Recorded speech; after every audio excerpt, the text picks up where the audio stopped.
ఒక్క KG oil రావాలంటే ఎన్ని కేజీల పల్లీలు పడుతున్నాయి? 3 కిలోల పల్లీలు పడతాయి. 3 కేజీ పల్లి మార్కెట్ లో ఎంత ఉంది హోల్సేల్ లో? ప్రస్తుతానికి 125 రూపాయలు. 125 ఇంటూ 3 375 రూపాయలు. 3 కేజీల పల్లీలు పడితే ఒక లీటర్ ఆయిల్ వస్తుంది. ఇది తయారు చేసినందుకు ఎంత ఖర్చు అవుతుంది? లీటర్ కి 50 రూపాయలు.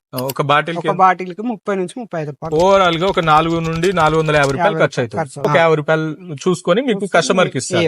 150 రూపాయలు ఖర్చు అయితే 500 రూపాయలకు ఇస్తున్నారు. మార్కెట్ లో 150 రూపాయలకు దొరుకుతుంది.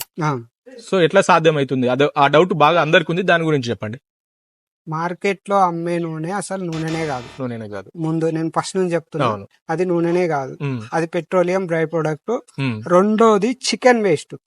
చికెన్ వేస్ట్ ఉంటది కదండి, మన దగ్గర చాలా చికెన్ సెంటర్లు ఉన్నాయి. చికెన్ వేస్ట్ అది రాత్రి కాగానే ఒక బులెరో వాహనం వస్తుంది, అదంతా తీసుకొని ఒక పెద్ద బాయిలర్ లో వేసి దాన్ని నూనె తీసి, జంతువుల వేస్ట్ నూనె తీసి, ఇది